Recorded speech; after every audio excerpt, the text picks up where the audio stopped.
set, go. Yeah, whole team on a loose. Kick it up like Kung Fu.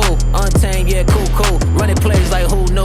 Hella fast when I slide through. You would've thought we was in a zoo. Engine roar like a lion do. Yeah, devil, I'm a damn fool. Switching lanes, hanging out the roof. Tires screech when I bend the corner. All you see is a big poof. Then I'm leaving my initials. Street marks, I'm official. Taking off like a missile. You can hear the wind whistle. Yeah, I don't think they ready. I don't really think they want it. I don't think they ready. Hey, yeah, I don't think they ready.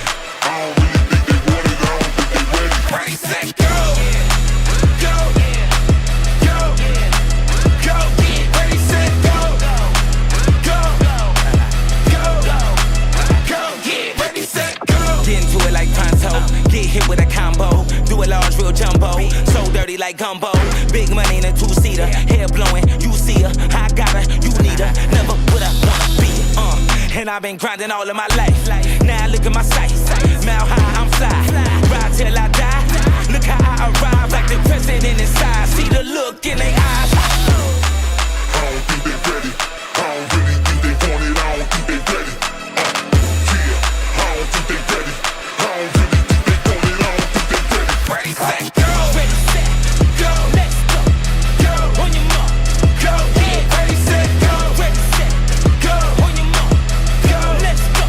Go. Let's go. Ready, set, go. Yeah, and you know I like big coupes. Two-seater with the missing roof. Run the meter to a can't boot. I'm the best, got them all mute. Break the bank, talking big loot. Business talk, making big moves. Full tank, no I can't lose. Left them in the dust confused. All I ever did was break rules. Full throttle, I don't like cruise. Guess I got a couple screws loose. Son devil, I'm a damn fool. Ain't no telling what I might do.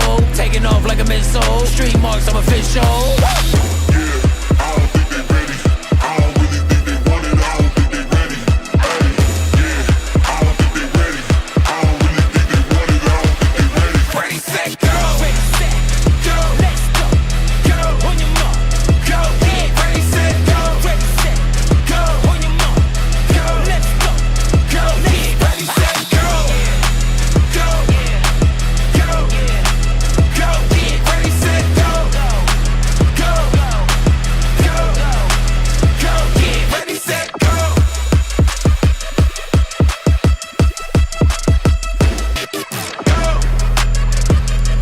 All right. Go. Welcome, ladies and gentlemen, to the Ward Radio live stream. I am your host, Cardin Ellis.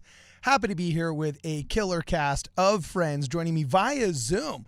We got none other than Thomas Lumber back, the hacker that has beat the system and is bringing thousands to the gospel via all kinds of cool techie stuff. He's going to give us an update on the Gathering Israel mission, which is like always one of the most exciting things I look forward to during the week. And then we also have Alejandro Rodriguez, little brother of Pedro.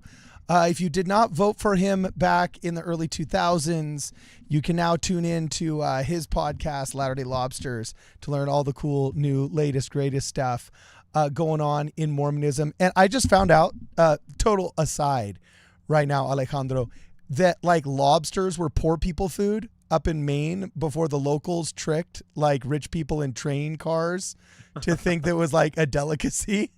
And so yeah, that's pretty those are awesome. facts, man. Yeah, straight up facts. So anyway, we got an awesome show today. Alejandro has been working hard now for years. I remember when some of the preliminary data on this study of yours, Alejandro, came out, and you were talking about some really, really interesting sociological data about people's perceptions about the church, people's perceptions about, whether religion is harmful or not. And I am now letting into the chat none other than Jonah Barnes, Dr. Apocryphus, the associate professor of all things apocryphal, who's behaving a little bit more like Farmer John than an associate professor. Is that a cow behind you, Jonah?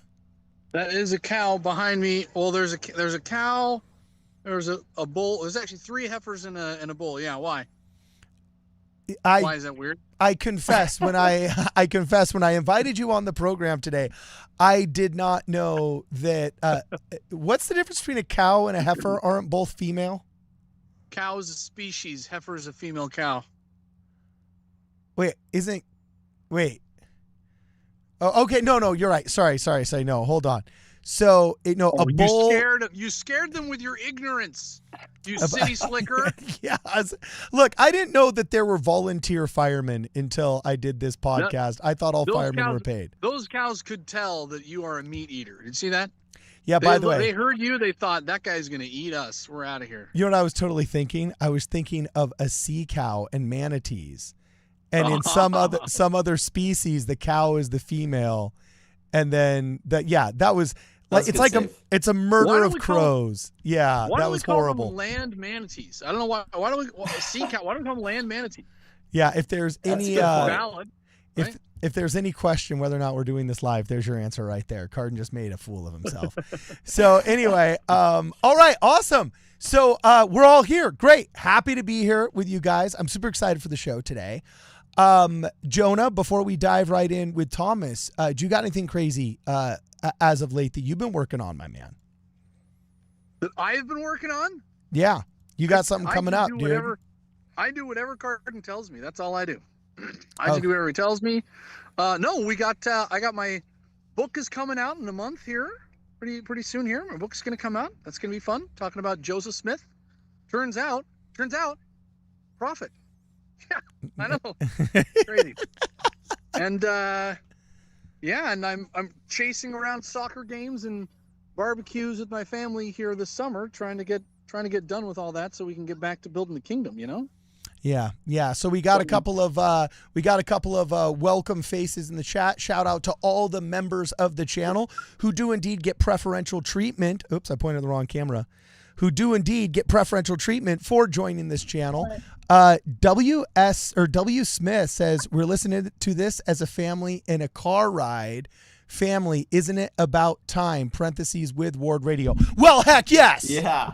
Heck yes. And we need to run some of those ads, honestly. We thought about it. Yeah. Resurrect it, you know?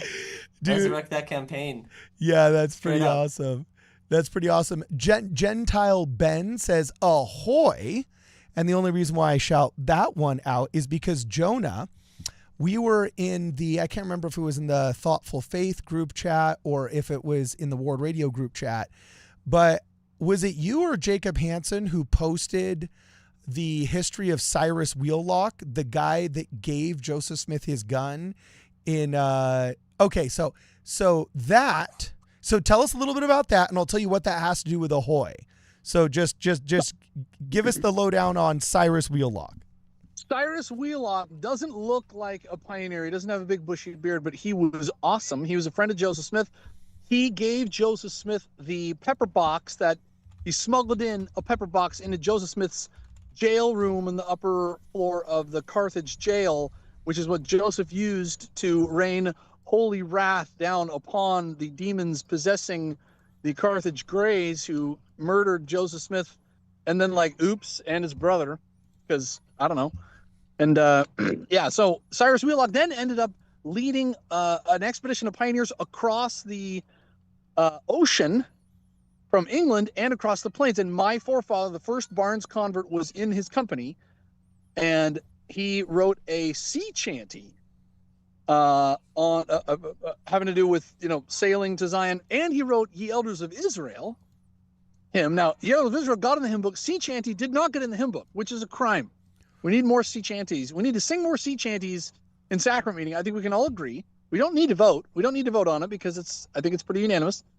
And then he was the guy who, my wife does not like Cyrus Wheelock, because Cyrus Wheelock, while my forefather was crossing the plains, is the guy who said, brethren, pack your razors away, because you cannot improve upon the form in which God made you. And from that day forward, my forefather never shaved ever again. He died with a giant beard. So I tell my wife, hey, I can't improve upon the form in which God made me. That's why I have to have this beard. So she's not a fan of Cyrus Wheelock, but he's a great man, Cyrus Wheelock. More sea chanting. So in that group chat, Jonah actually, in order, we live in a world of pics or it didn't happen or show me the receipts. So he posted a little one pager of the music of said sea shanty hymn. And for those of you that don't know what a sea shanty is, I don't know if you ever heard that song, like, there once was a man who put to sea, and the name of the man was a Billy O'Beer, or whatever that is, right? That's a sea shanty, all right? And no, I won't be doing that again. But anyway, that's a sea shanty. And I actually took that, looked it up, printed it out, and got my whole family to sing it. It's going to be our special musical number this week coming up, because it did indeed make it into one version of the hymn book once in 1875, Jonah. In the 1875 version of the hymn book, the sea shanty, written by Cyrus Wheelock, all right, was a hymn. So they've had a crackdown in my stake of like singing only hymns. So I said, that's it. This, you did not say past, present, or future. You know what I'm saying? Yeah. So I'm straight up singing a sea shanty, and I'm printing it out and putting it inside the hymn book so everybody can see it and sing along as well. That's going to be my special musical number. I will also get a sample?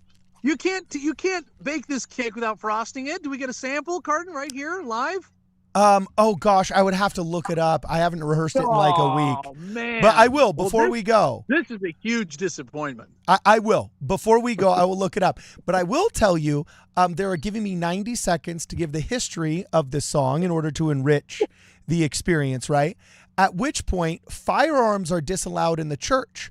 But in 1847 pepper box, because legally it was made before 1898, it does not count as a firearm. It counts as an antique.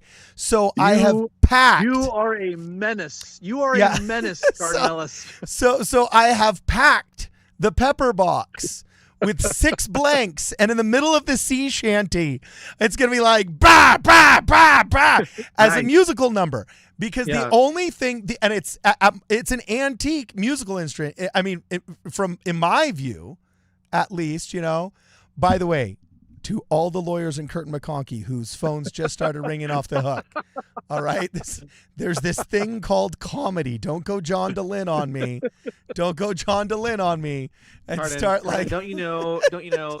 Excommunication letters are passe now. You're going to get a cease and desist letter from Curtin McConkie. Yeah, get a cease and desist. No, but that's only if you're a good mom who's trying to have her homeschool group do coloring books where Moroni's on the top of the temple of the coloring book. That's actually, I feel so bad for the Curtin McConkie guys. Last aside until we jump into Thomas's thing here.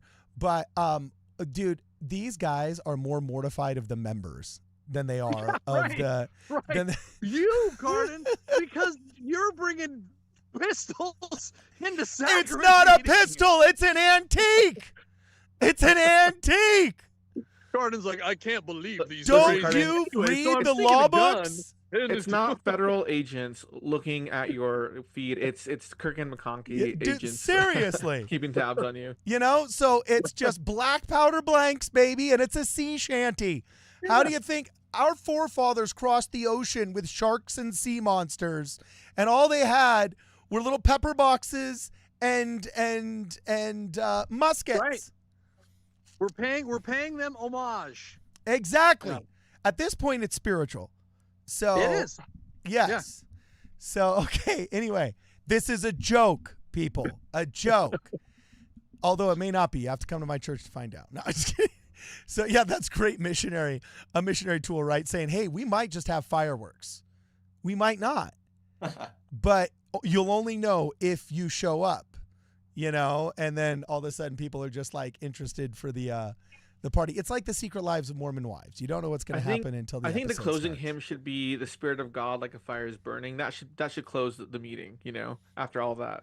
Yeah, yeah, and then all of us have those big blowtorches that they use to solder all of the copper pipes shut, and they're not blowtorches, they're tools. They're power tools, you know? So actually not power tools because they don't use electricity. So anyway. Yeah, this is why Curtin McConkie was created, people. This right here. Actually, I hear that the poor Curtin McConkie guys just deal so much with just like stupid junk. Where some kid like stubbed his toe, and then his activist mother thinks that the church owes him $1 million because his toe was stubbed in the chapel built in 1898, and technically that threshold should have been. Hey, how do you think Alejandro made his millions? By selling cool stained glass Saint Joseph tapestries like he's got on his wall. You know, that's how. So anyway, back to the members. That's why W. Smith, you said we're listening to this as a family. No, sorry, not W. Smith. That's why, who's the member that said ahoy? See this, yeah, Gentile Ben. Gentile Ben, your simple one word super chat, not super chat, but chat as a member, because on my screen, if you're a member, your comments show up highlighted. If you're not a member, your comments do not show up highlighted. So you said ahoy, and then just down that sea shanty pirate song rabbit hole we went. So we got a couple of super chats. We're just going to rattle off really fast. And then Thomas, you got to tell us how you're gathering Zion, one digital baptism or referral at a time. Sounds great. Ward Clerk, you got to welcome Court McMullen to the Ward Radio Wigwam. We are thrilled to have received the records of a brother Court McMullen into the Ward Radio worship. All those who would like to welcome brother Court, please do so by putting a W in the chat. Yes, same with Josh Wood Volleyball. Josh Wood Volleyball also, we're thrilled to have him. New member joined the Ward just this week. All those who would like to welcome brother Josh into the Ward Radio Wigwam, please do so by putting a W in the chat. Make sure you say hello to him and linger longer in the Discord after this episode. Yeah, awesome. So Stephen Diamond says, hey, Carden, it's been a while since we've heard about what? Temple Rocks. At some point, I'm going to have to send out some Temple Rocks. Can we get a Temple Rock shirt? You send me Temple Rocks. I will make a limited edition Temple Rock shirt somehow. That at this point, it's Ward Radio lore. So we'll have to do that. And Kim with 2 M's. Kim Young says, a cruise without Jonah Barnes and his grandmother's synonym roles is like General Conference without a prophet. Ooh, what are they referencing, Jonah? Wow. Well, or a cruise without the prophet is like General Conference without grammar's cinnamon rolls. No, my grammar makes excellent synonym rolls. He's referring to those delicious synonym rolls. Yeah, it's a play on words. I do believe based off the shirt you wore in our last dad episode. Joke. It's a dad joke shirt. Okay? Yeah, it's a dad Gotta joke represent shirt. here. We're all dads here. Yeah, for real. All right, cool. So before we go any farther, Thomas, for those that don't know what Gathering Israel is, tell us a little bit about it really quick, and then give us a fast update, my man. Where you guys at? What are you doing? Where are you at? Yeah, absolutely. So Gathering Israel, we're a nonprofit. We connect people with missionaries. So we run ads and we generate leads and we connect those individuals with missionaries, and we do it all across the world. And, we meet with the church actually regularly, and we're totally separate from the church. And, we kind of ask, like, what do you wish you could do if you were not a part of the church and kind of moving slow, if you know what I mean, like without the red tape or anything like that. And so there's some certain initiatives that we can do, and, things that we can try out and test. And it's going really well. So it's starting to go viral. I was going to show you some stats and maybe a couple stories. I don't want to take up too much of your time. I know you are your worst pitch man. You are your worst pitch man. Oh, we meet with the church regularly. What are you, like the janitorial commission, the FM group that makes sure the tiles haven't gone bad on the old church buildings? No, hey, I'm waiting for the punchline. Okay, just no, Dog. Dog, you've hacked the system. Hey. What? Why don't you give the intro? Because every time you set me up for failure, Carden. No, Thomas. No, Thomas is like that verse in Isaiah that says someday, when they finally see Lucifer, they'll be shocked that this little guy shook the nation. That's Thomas. We're gonna be like, wait, this guy hacked the Matrix and baptized whole stakes worth of people? Like, he's just nice Thomas. He's just, nice smiling Thomas. So here's the analogy I'll make. Hey, here's the analogy I'll make.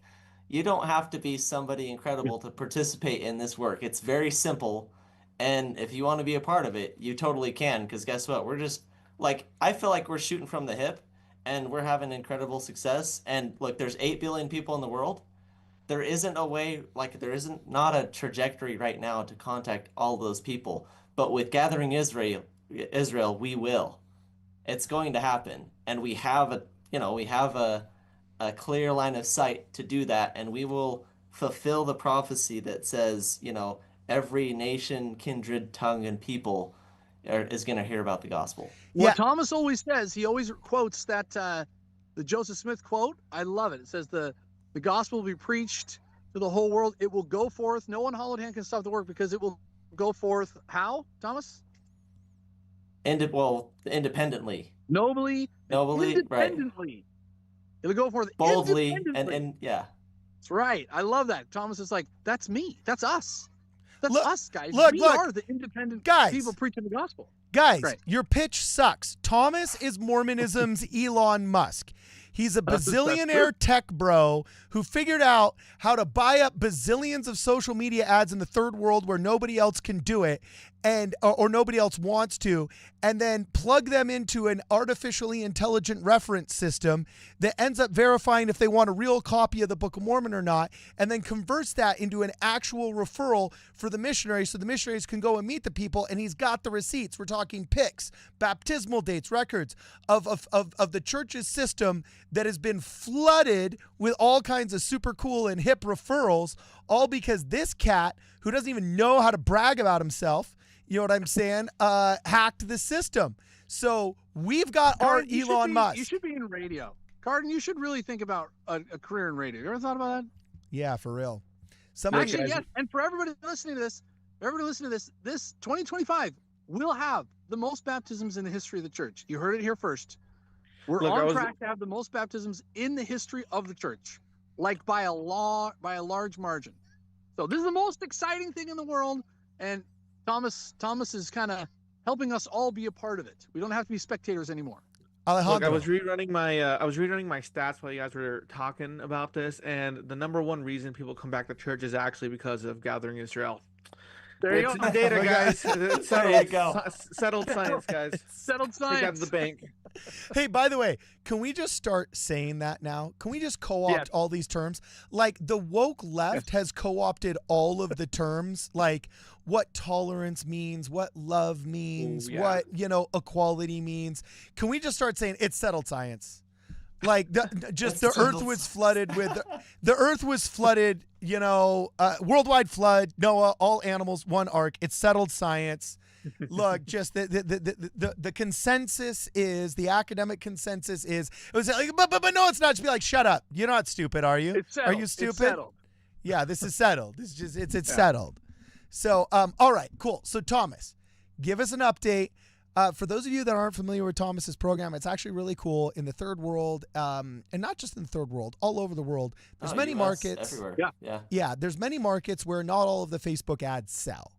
And he's developed all kinds of cool proprietary programs and algorithms, and just has a good ear to the railroad tracks on how this is done to purchase up in bulk many of those ads and then offer a free copy of the Book of Mormon.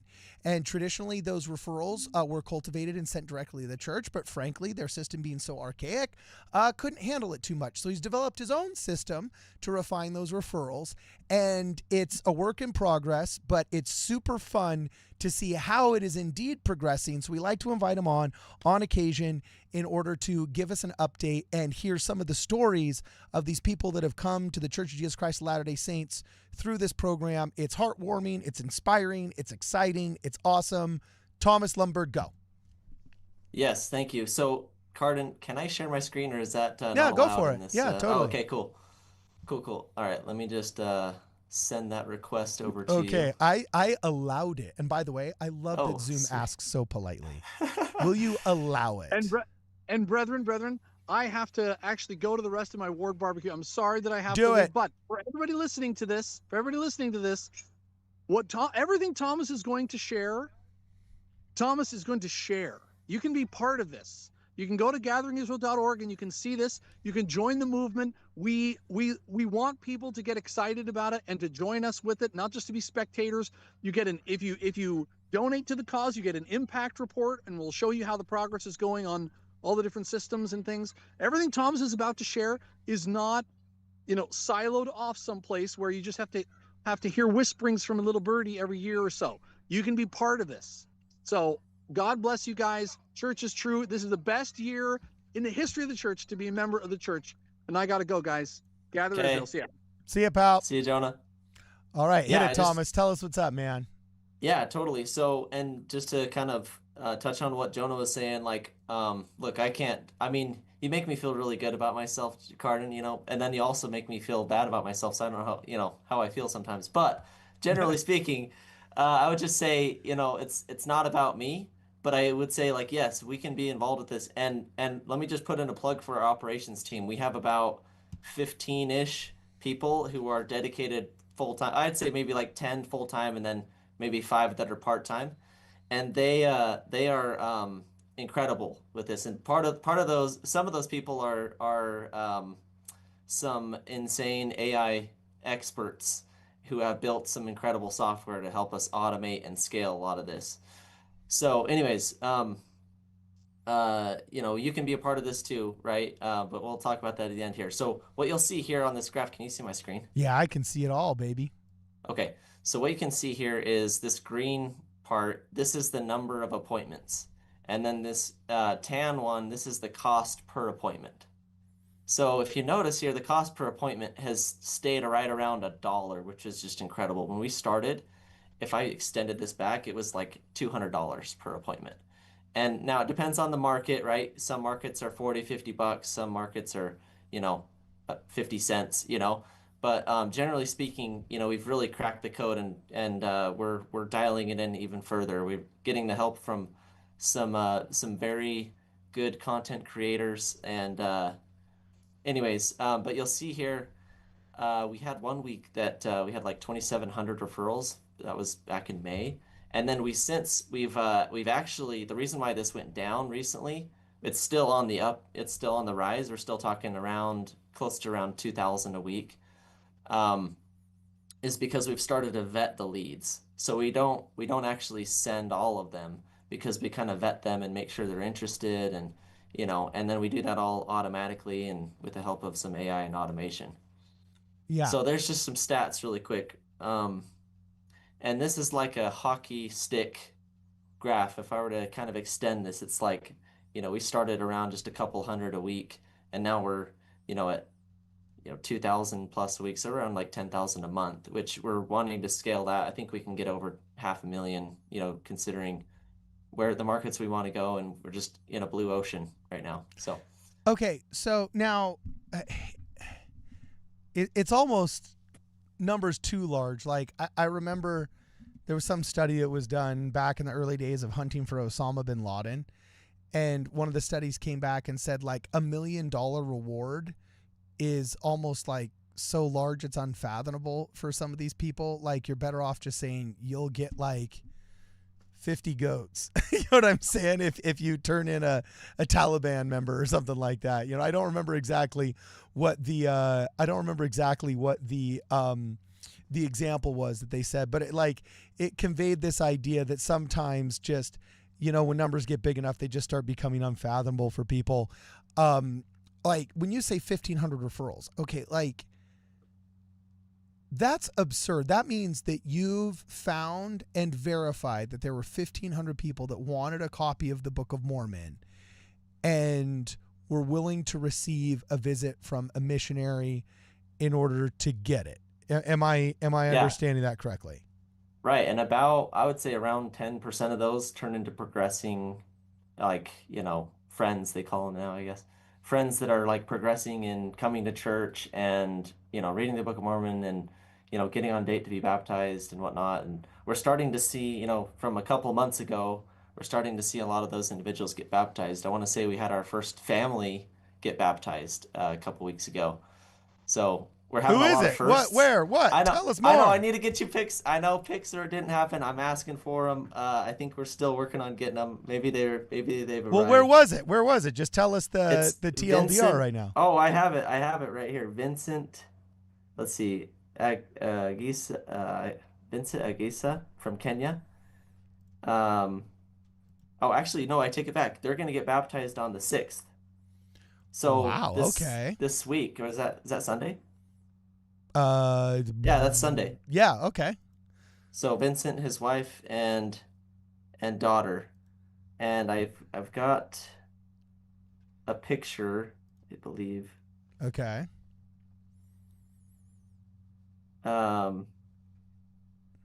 anyways, I'll see if I can send that to you in a minute here. Yeah, sure. Take your time. I can't. It's hard to multitask. Anyways, but I did want to show you this graph really quick. Actually, I gotta share my Sure. screen really Pull it quick. up. Pull it up. Got you. I got you. So check this out. Got you. Well, let me just show you this. We started our Facebook page like I don't know, like 5 or 6 months ago, somewhere around there. We have over 200,000 followers now. Wow, rock on. That's cool, man. This is the graph. So like this is how many new follows we've had every week, like new people following our account. Uh-huh. And then we had like 8,000 people in one day. Really? And it's kind of dropped off from here, but it's still, I mean, 3,000-4,000 a day, and so it's kind of going a little bit viral. But we're going to promote that even more. But anyway, so one thing that's worked really well is we post organic content on our, and then we just kind of boost that content, and yeah, I mean we see a lot of individuals like click on the ad. Like let me just show you one really quick here, if I can make sure I'm right here. Abraham, he just got baptized. Oh, we have a video about him. Rock on. We don't need to show the whole video. I mean, I can send you this video, but he tells his story. I can maybe send you a link and you can include it in the description or something. But yeah, he came across an ad, and I guess he's like never met with the missionaries before, didn't know anything about the gospel, right? He just felt like just a little inspiration from the message that we shared. He felt the spirit a little bit, and he just felt like I should click on this. I know it's just really simple, but he clicked on it, filled out the form, and next thing you know, he's like, yeah, I really want to change my life, and I want to take this new step, and he has a powerful testimony. He's like, yeah, since I read the Book of Mormon, like I just know it's true, and I know, he just shares his testimony. It's pretty incredible. So. Yeah. Okay, and so for any of you guys that are wondering, like, why is Cardin so enthusiastic about the Gathering Israel program? Like, you have to understand, this is worlds apart from like what the archaic church office building systems are doing. Like, these people are spending tens of thousands of dollars per convert on just like legacy programs that just like don't. It's like running a political campaign with like the guy that's trying to spend $5 million on like broadcast, radio and television campaign ads. Meanwhile, there's like the Doge geeks over here that for like 50 cents on the dollar are like flooding the market and everybody's smartphones with campaign commercials and the young candidate is just Donkey Kong stomping the old legacy guy. It's absurd seeing how much money is thrown at this in a way that's so inefficient, or menos eficaz, as we say in the mission, right? But I won't even say the dollar amount that the church office building wastes on Facebook ads for every North American convert. Meanwhile, like worldwide, Thomas has made this sick system that is just literally running circles around the old system. And the stories are so just amazing of how receptive these people are and how positively it impacts their lives. It's just a super cool program. So, yeah, do you have any new ones this week, my man? Any new ones this week? Like, and also I have a question for you. Like, what makes people click on these ads in these different places? Do you notice a through line? Is it just general curiosity or what? Yeah, so let me answer your question, but I want to make a quick comment before I do so. So Okay. I do want to just kind of set the stage, because I would say, I originally kind of went into this thinking, oh, maybe it's going to be almost like a competition between us and the church, but I really don't see it that way, because I've met with the missionary finding department, and all of the guys that are in there, they've come from successful businesses, and they've come from the what do you call it, the private industry or whatever, right?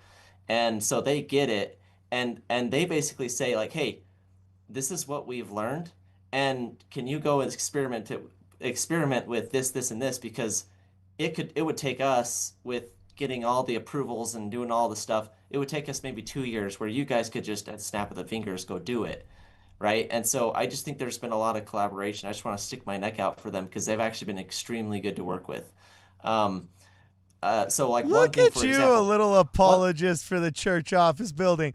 Next, you're going to be sticking up for the DMV. All right, okay, yeah. Tell me how the hey, DMV is great. I will say, look, the church is not a perfect organization, right? There's going to be, gaps and things that, they're lagging on. I think they recognize it too. That's all I'm saying is it's not like it's in ignorance, right? But I will say that like one thing, for example, Cardin, is for example, like in Africa, I didn't know this, but it's actually like they don't really have addresses. It's like, go to this corner and then it's like the third house on the right or whatever, right? Well, you mean in some parts, like in the poorest parts. For example, like in Argentina, you have sin True. numero houses. Like all throughout the capital city, there's regular addresses. There's Right. even Kaufman and Broad homes down there as well. But when you get into some of these rural districts, yeah, it's really weird. You Right. can literally mail a letter and it'll say like Caixa Rivadavia, like Rivadavia Street, third house on the right, yellow door. And it's like the Yeah. mailman will know which one that is and just show up.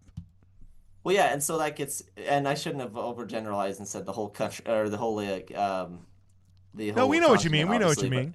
but yeah, anyways, but so that with that, like, they said, well, hey, if there's a way that you can kind of automate the vetting process because it's not an easy thing to do to come up with the geo coordinates and XYZ. So we use AI to help us lock down the pins because like if you send 100 leads to one set of missionaries, they're spending all their time trying to find these leads and they don't know where they are, how to contact them and all that stuff. And it can be a challenge and pretty inefficient.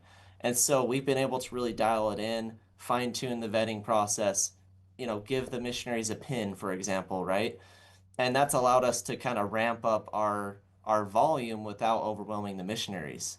Because like, we have 100,000 missionaries, but honestly, the bottleneck is just we don't have enough missionaries, right? And so we just have to have a lot of AI and automation to kind of vet a lot of these. So, anyways, I just want to make that quick comment, and then I forgot your question. So, no, I was you're just gonna have to fire away just again. lost in the dream of you gunning for the red chair, defending the church office building bureaucrats. I'm sure they'll thank you and recommend you for area authority at the right time. No, I was asking, is there a common through line in the referrals? Yes. Is it like just general curiosity? Is it academic? Is it what is it? So here's the thing. It totally depends on where you're running ads. If you're running ads in the US, you get an incredible number of just antis that are like, this is a cult, like this. So you got to be like very strategic about what type of content you put out there. And then in Africa or in different like Philippines or certain locations, it's more they just want to learn about Jesus Christ. Like just that simple.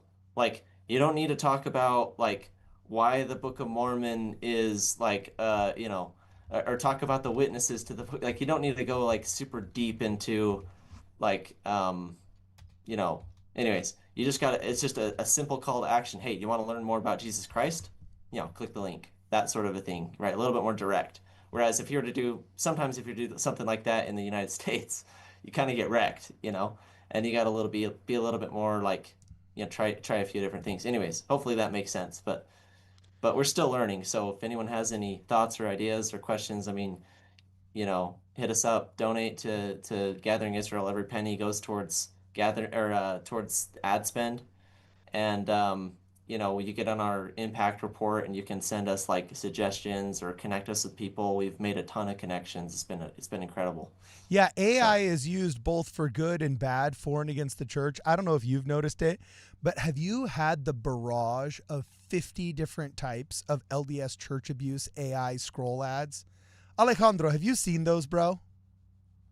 Yeah, they're super cringe. They're like, oh, how can I get my piece of the pie on this like lawsuit that's probably already been like thrown out of like it's already been dismissed or something. Dude, it seems like they are fishing so hard. They are fishing so hard. People have here's the thing. People, especially if they're ex-Mormon, anti-Mormon, and they're liberal, and they're anti-capitalist, they do all that, but then they make like anti-Mormonism or deconstruction like their brand. So they're like, oh yeah, I'm against making money and swindling people, but I'm gonna now engage in propping myself up with this brand to make money off of my faith deconstruction, whatever the heck that means. So it's a whole just ball of hypocrisy going on here. Yeah, and they always start out like, "Were you or a friend abused?" And it's just like, it's the exact same verbiage. It's like the exact same verbiage. It's like scripted. Yeah, as like a very bad 1990s motorcycle insurance lawyer, like daytime TV ad. But it just, it seems like they're fishing. So I don't know what that's going to lead to, but somebody's fishing big time. So anyway, Thomas, thanks for the update, my man. You're awesome. You're welcome to hang out and hear about Alejandro's new study, because now Alejandro is you're globetrotting, bro. You've been invited to show your data. So you've wrapped up the study that we talked about like a year ago. I don't think you'd wrapped it up yet. You were still working on it. So the first study about why people leave religion, that's been wrapped up. We've submitted it to publication, and we're just waiting for the peer review. And in science, it just takes a long time. Like, it always drags on. Oh, don't worry. Thomas will be an apologist for your inefficiency for long time. Yeah, actually, there's a lawsuit right now to sue the journals to make them so that they can work faster. So I hope that gets pushed through. But, really? Yeah, it's actually really interesting. Like it's like academic drama. I don't want to like go too deep into it, but a bunch of professors are suing like the major journals to be like, hey, I need you to get our publications out quicker, and you need to pay us for our publications. So academics can get actually, like money for their work rather than like depending on basically charity from organizations to do their work. Anyways, like I said, that's kind of like inside baseball.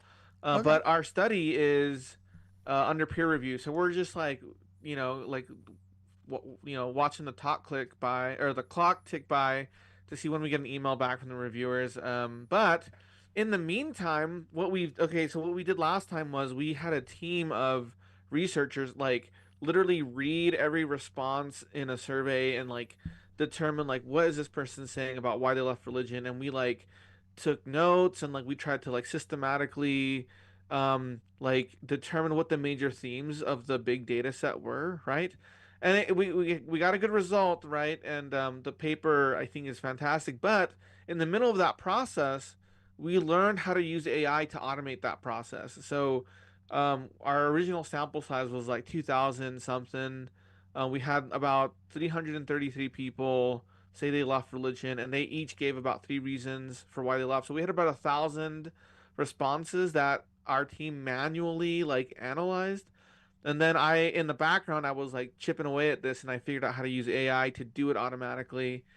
So now we can process like thousands and thousands of survey responses using AI. It does it all systematically as if humans did it, and it pumps out this really great result comparable to humans.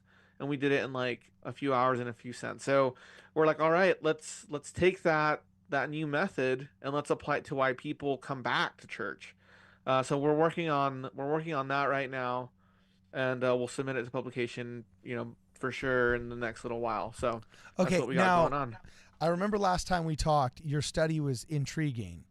One of the number one reasons why people had left, you found out, was the catchphrase that religion is harmful.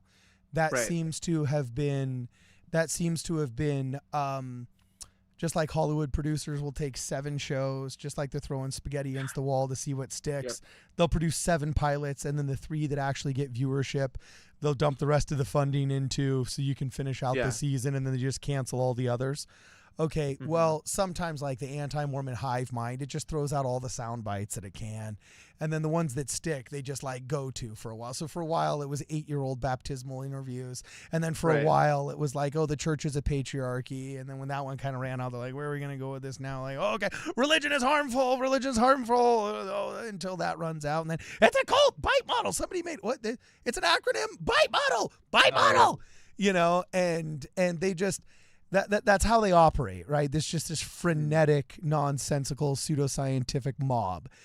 And it did track, though, with my experience with how that hive mind monster behaves. Like, you hear a lot this like, oh, I left because of the very values the church taught me, and it was that whole religion is harmful thing. Like that was a through line, right. and to me that made sense. Okay, so have you noticed a through line in your new study of why people come back? Like the biggest through line for why they left was the soundbite religion is harmful.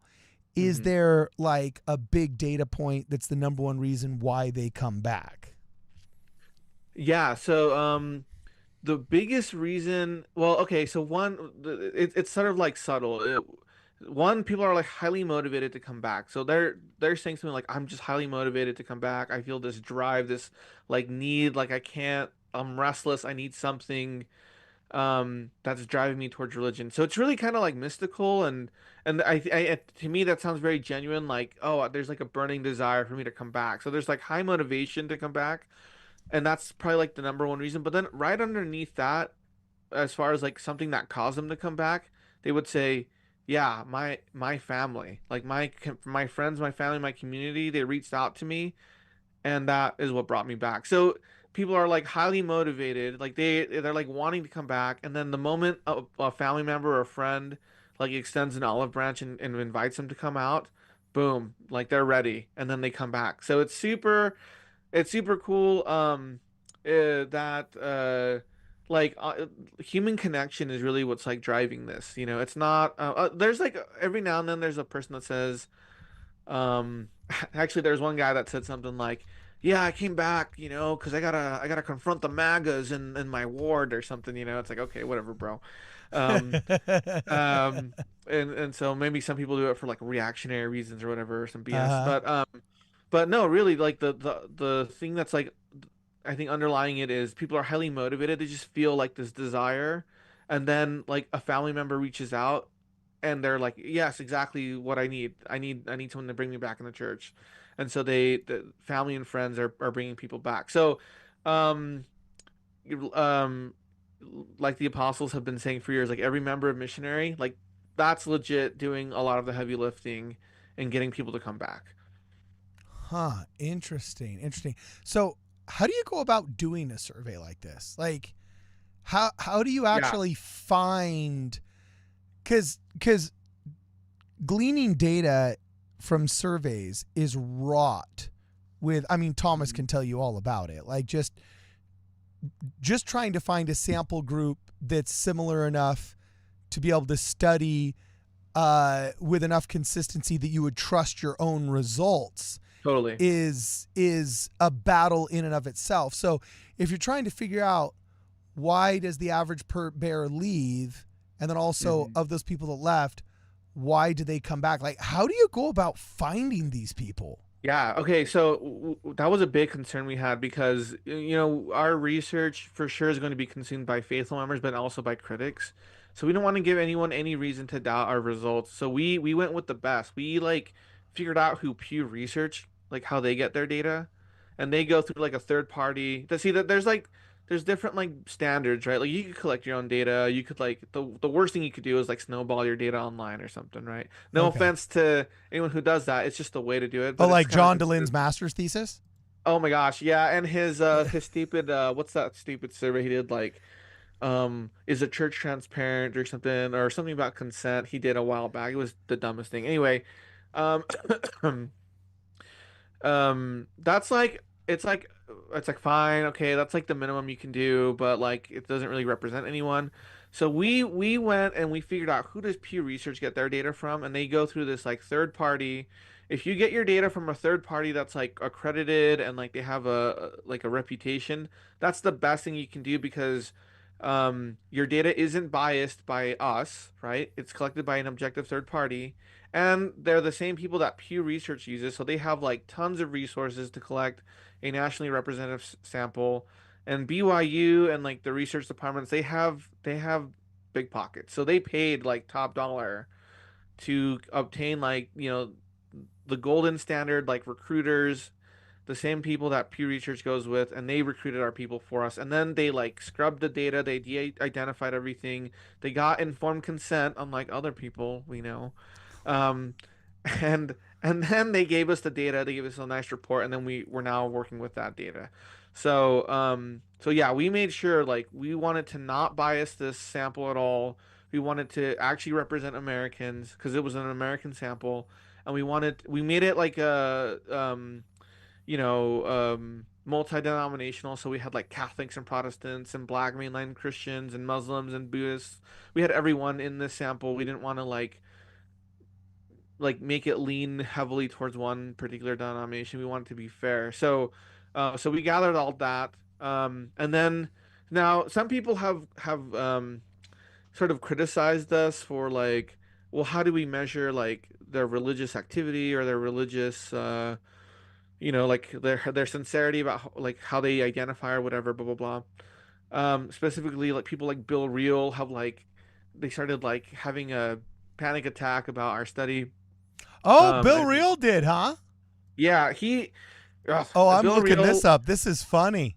if you go to like Thoughtful Saints, and look up Bill Reel, he's like, oh, it was so dumb. So I guess he had heard like a stat that I said on the last podcast, and then he did a podcast himself about it. And what happened was, someone on Twitter misquoted me, and then he misquoted the person who did the tweet, and then he ran on that. So it was like a double misinterpretation of Okay. what I had said. It's like Inception, a dream within a dream. Yeah, Okay. exactly. So, but he was like, "Oh well, this is not consistent with the studies I've read from other people on LDS populations, and um, are these people that only show up to sacrament once a month or blah blah blah?" And I'm like, "Whoa, whoa, whoa, whoa, hold up. First of all, this was not LDS specific. This was like nationally representative. And then two, this is about how people identify. So we actually don't know their activity rates. We just asked them like, do you identify as religious or do you not? Did you identify as religious before, and no longer, or etc. Right? So it's more about identity um, rather than like activity rates. And we like made that clear in our video and in the paper. And like I said, it's going under peer review. Anyway, so I told him all this. I sent him DMs. I responded to his comments on Thoughtful Saint, and then like crickets. Never heard back from him again. Then he puts out his podcast, and he's like, "Oh, this dude is spouting BS," even though he like literally misinterpreted the misinterpretation of me. Um, and then he put like a 2-second clip of our podcast. So he's basing his whole show on like 2 seconds of what we said, and that apparently that's enough context for him. That sounds about right. Sounds about right. Okay. So he took issue with some small minor thing taken out of context. All right, but of course these people are never satisfied. You could Yeah, and I mean, I'll be honest, they're scientifically illiterate is really what it is. Um, like these guys barely understand Mormon culture, Mormon beliefs, Mormon theology, and then like they can't at all wrap their heads around like science, scientific method, operationalization, all these like stuff we're trained on, that we spend years doing. These guys, like I said, they spend 2 seconds on something and then they like spout nonsense. Okay. Well, that sounds like it's actually settled a lot science, of fun. right? Yeah, Exactly, settled science. We just got to start Like calling that settled they science. just can't cope with the settled science, Oh, okay. So I had a question for you. Anyway, sorry, go ahead. I'll just say this real fast because it relates to your stuff too. We have known, like Pew Research has done projections. They've been doing them for about a decade about people leaving religion, and they've always projected, like these studies are old. They're saying, oh yeah, eventually it's gonna come back around, and a bunch of people are gonna come back, especially in Africa, and then the U.S. will trail behind that. And so probably in the next 10, 20, 30 years, we're gonna see a huge surge of people coming back, and that's just we know this, but ex-Mormons, anti-Mormons, they'll never admit it because they cannot, like, it doesn't jive with their justification for why they left, right? Like they can't, everything that comes out of their mouth, it's just to justify their behavior, and they can't admit any new information that like challenges their justification. So they're, in my opinion, like the whole narrative that like the church is just like a generation away from collapse, that that the church is bleeding out secretly. Like there's no data that supports this. Like even Vox, the most liberal publication, has reported that of all the churches, all of them are dwindling except for ours. We're the only ones that are growing. And even people as liberal as Vox had to admit that in their magazine. Like the evidence is overwhelming, but anti-Mormons, like they'll do their own stats, and they'll take derivatives of lines, and they'll be like, oh yeah, they'll say stupid things like the growth rate of the church is declining, and people will misunderstand that and think, oh, the church growth is declining, and it's like, no, church growth is increasing. Like the church is becoming bigger. The rate of the growth has like Yeah, we're having slowed down 4 a little kids bit. instead of 17. It Yeah, doesn't mean we're exactly. It's not like growing. instead of having Yeah, okay. like 1 million baptisms, we're having 0.9 million baptisms. But people, again, they're scientifically illiterate, and they misunderstand these things, so they frame it in that way to push this narrative that like the church is like on its deathbed. It's like it's the exact opposite. We're about to explode again. What makes and you so say to we're your- about to explode again? Huh? What makes you say we're about to I explode? have a comment about that. But Okay, hit it, Go ahead, Thomas. man. You're Tim. gonna Yeah, say, you go but- ahead. Like, I view it as like that analogy of like, what is that quote where can man put forth his puny arm and try to stop the Mississippi River? Like, have any of you guys seen the Mississippi River? That thing's massive. And I don't think people realize how big AI is going to play in like a role AI is going to play. Like, it is literally like the invention of the internet. Like, I don't think people understand this. And I can see it at the forefront of what we're doing. Because I can tell you with numbers, hey, we've gone from 0 to exponential growth in the matter of 6 months. And I'll tell you, in 6 years, like I could see us baptizing, like just with our organization, I don't know, thousands, tens of thousands, hundreds of thousands. I mean, the sky's the limit with what you can do with AI. I mean, obviously there are extrapolations, but I think that we are at the brink of something truly incredible. Okay, so here's my question for you, both Alejandro and Thomas. Thomas, I think I'd start with you. You say the AI revolution you think is going to be bigger even than the internet was. And the Industrial Revolution and the Gutenberg Press, so on and so forth. Each one of those movements had definite winners and losers. Okay. In the struggle between Mormon growth and pro-Mormonism and anti-Mormonism, you don't think that the AI used on this side is going to cancel out the AI used on this side. You think there's going to be definite winners and losers in this. Why do you think pro-Mormonism is going to benefit so much more from anti-Mormonism by AI? Like, why do you think AI is going to advantage it so much more? Yeah, I mean, how many other churches out there or members of those churches, how many of them are this aggressive with growth and their strategies and running ads and using AI and everything? I don't know of another church. But that's a byproduct byproduct of our culture, our human culture, not artificial intelligence. Well, sure, but I mean, artificial? Like, the thing is, it's a tool.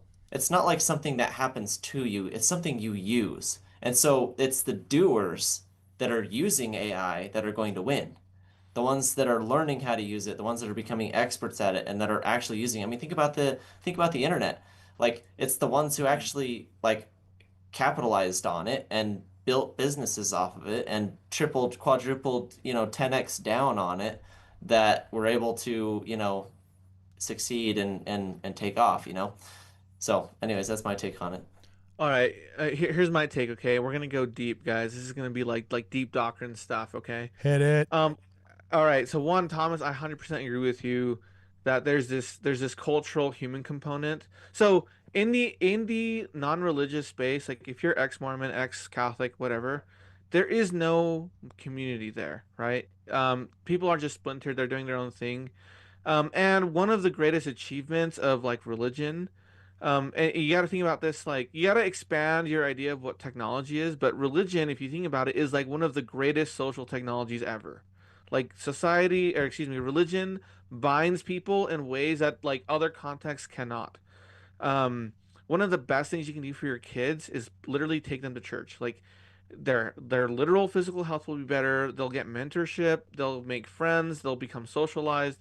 And also like it's safer than school. Like right, like it's sad, but like you'll probably like there's gonna be some more mass shootings in schools. That doesn't happen very frequently at churches. So it's super safe. It's super great for your development, right? So we have this social technology that is the church and the church culture and the church community that's backing up the AI. So AI is like it's like casting like a way bigger net for us to spread out. But and then once those people like once they make contact with the church and the community, man, like people are yearning for that community. Like John Lynn, for example, does his Thrive conference every now and then. It's church for ex-Mormons. That's what it is. It's church for like these people aren't they haven't stopped being religious. They still need human contact. And we are providing that social community, that binding, that covenantal relationship that people are yearning for. So yeah, I think it like AI is great. The humans that are working behind the scenes underneath AI, like that's kind of like the second half of the equation. Now, the second thing is with other Christians and other faiths, what I see coming, like Cardin, like you're saying, there's going to be winners and losers. One of the biggest problems right now, and Elder Bednar has spoke about this. He's given a talk at BYU Idaho. Is like people are really lonely right now. There's a loneliness epidemic, and people are starting to have like AI girlfriends and stuff like that. I spoke to the guy who's in charge of AI policy in the state of Utah. He said biggest problem they have right now is dudes getting AI waifus, right? Which is like it's kind of funny. An AI Like, waifu? is that what they're called? What's a waifu? I don't know. Thomas I knows wouldn't know. all the I internet would- slang. I would Bro, have zero Do idea. I I'm not dare the right Google person to this? ask. Hold on. What? Do not share your What screen when you is Google an that. internet? How do you spell that? Waifu? I think it's Oh no. WAIFU, I think waifu. It's like Wait. Japanese for like a girlfriend or something. That's Oh, what it is. yeah, nothing came up. It said, "Oh wait, no, wave." I misspelled it. I put wave. Okay, so WAIFU. This is a popular term in anime culture, derived from the English word "wife," and refers to a fictional go. female character that someone has significant affection for, off to the point of considering them an ideal partner. Yeah, there was articles about this starting to happen in like North Korea with anime AI generated girlfriends, like even Dude, just yeah, like it's 5 or weird, 6 man. years ago, right? Okay, keep Yeah. going. So the people who people are already lonely. They're gonna use AI to kind of like address some of that loneliness. And then there are some people, and they're already doing this. They're sort of like adopting like AI girlfriends, AI waifus, whatever. And unfortunately, those people like it will be really bad for them. Like that's why Elder Bednar is warning us already. Like, do not like go make actual human connection, because like developing a relationship with an AI, it's really sad, and I don't know, man. I don't want to make fun of them because it's actually really kind of like from a clinical mental health perspective, it's just kind of sad. But people at BYU are already working on this, and they're noticing like people who are like high in misogyny, high in pornography use, they're using AI as like their girlfriend. Really? Yeah, so like it's a again, it kind of cuts both ways. Like AI can be used for great good, but it can also fill in a dark gap that we're kind of just like ignoring. So I had a comment about this too. Yeah, go ahead, So man. you said, Card, and your question was kind of like, well, which team, like who's going to be the winners, who's going to be Yeah. the losers? Well, I think we've been talking a lot about like the secular side of things and kind of like the technical side and whatnot and the innovations and stuff, which is all great. But I mean, if you really come think about it, like there have been so many prophecies about this in the last days, and it's like, well, look, who is on the winning team and who's on the losing team? Well, the winning team is obviously Team Jesus, right? And in his kingdom, right? He's the winner. So, but if you look at the here's how I know, like, well, we already know this. I'm preaching to the choir, but I just wanted to read this too. And we've kind of quoted it, but I'm just going to get the whole quote just so we can get the whole thing. But It says the standard of truth has been erected. No unhallowed hand can stop the word from progressing. Persecutions may rage, mobs may combine, armies may assemble. Calumny, is that how you say it? May defame, but the truth of God will go forth boldly, nobly, and independent till it has penetrated every continent, which, by the way, I don't know, you can kind of argue that it has or has not happened, but visited every clime, swept every country, and sounded in every ear, till the purposes of God shall be accomplished, and the great Jehovah shall say the work is done. And I think that if you look at the numbers, 8 billion people, 100,000 missionaries, 17 million members, or however many, right? Like, we're totally outnumbered to preach the gospel, and obviously we have the internet, but you need more than the internet. You need AI, you need automation, you need like a marvelous work and a wonder. And I mean, think about it. I mean, there's so many things where it's like, wow, that is incredible. Like that's, you know, this is, I think it's part of the wonderful work and a wonder that this is coming about in this time. The Lord is truly hastening his work. I mean, we've baptized more people last year than I don't know how long. It's been decades and decades, right? Yeah. I just think that, you know, that you're starting to see those signs, and I see it at the forefront of what we're doing. So here's my thought. And this is why I think not that our church will, but our church could explosively win and be the winner of the AI revolution. And I don't say it will, because I actually think we dropped the ball on the internet revolution. Our church did not adopt early or even on time the internet revolution. We didn't have young men worldwide until February of 2024. You know, like, we frankly missed the boat on the internet revolution. In the printing revolution, we were ahead of the game. In the radio revolution, we were ahead of the game. Okay? Internet revolution, no, we were late to that party. But if we can make up, and we grew in spite of it. Like, we grew in spite of it, not because of it. But I think the reason we could explode in the AI revolution is very simple. All of anti-Mormonism as of late has not been geopolitical like it has been in times past. It hasn't been sociological or doctrinal like it has been in times past. It's been this pathetic brand of deconstructionism. And the logical conclusion and the end of the road of deconstruction is really nothingness. Whereas being a member of the Church of Jesus Christ of Latter-day Saints in an increasingly digitizing world gives a member an opportunity at somethingness. No matter how silly their dress is, or how goofy their shirt and tie is, or how wrinkled their pants are, the young man or the young woman who goes to church every Sunday, no matter how socially awkward they are or disadvantaged personality-wise they are in the totem pole of personality, every Sunday they're going, they're interacting, they're having face-to-face interactions, they're in a class where people are asking questions and responding to questions, they're having human interactions that their counterparts aren't. There's somethingness there, okay? And AI is indeed a tool that hyper amplifies what already exists. And when you hyper amplify darkness, you don't get more of it. You just get the same baseline zero. Whereas when you hyper amplify somethingness, you get more of something. Okay?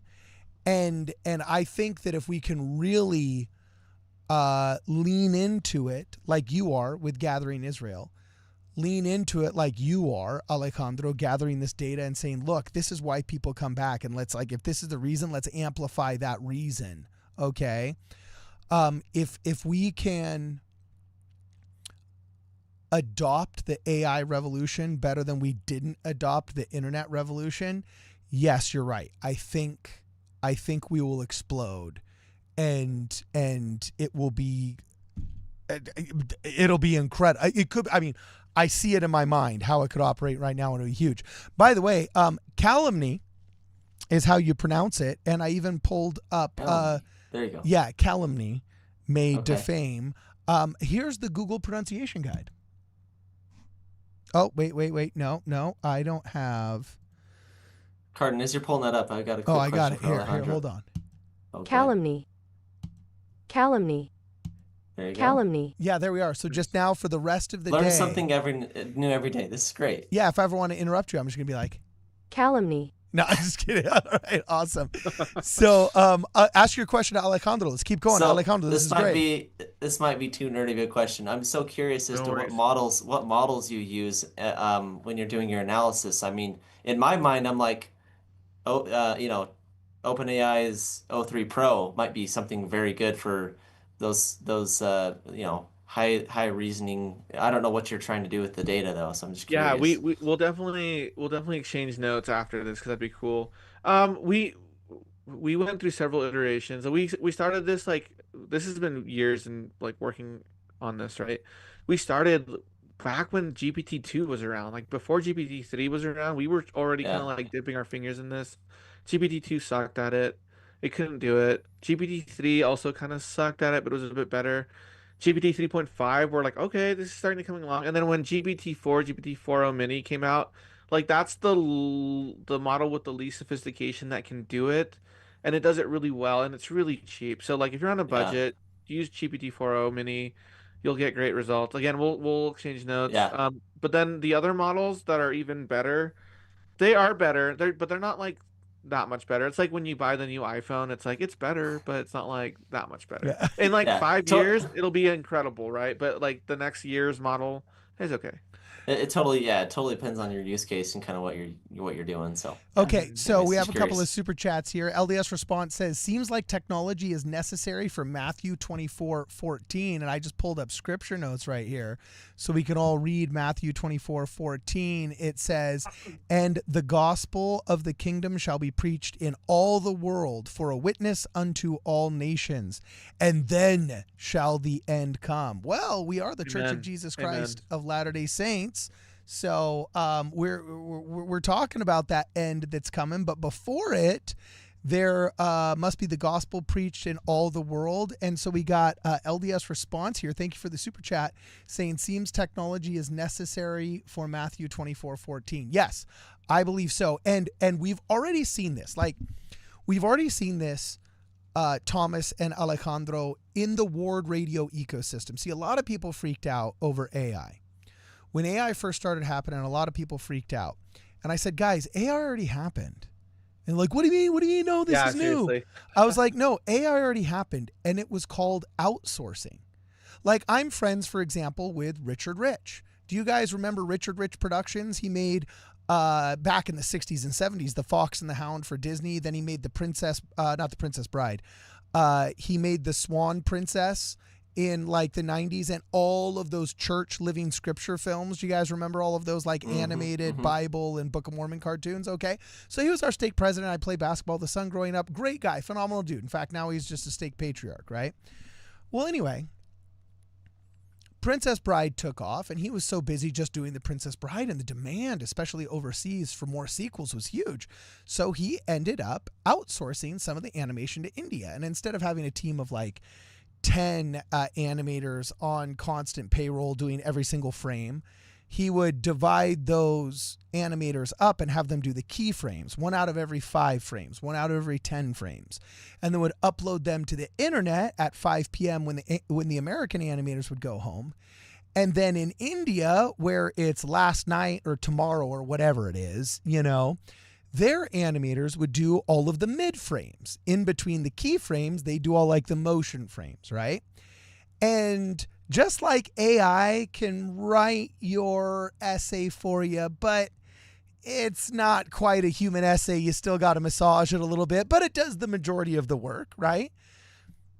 Indian animated movies where the keyframes were done by Americans, it was pretty good. You'd still have to come back and fix some frames and so on and so forth, but you were able to amplify what already talented artists were doing, but you could not make something out of nothing.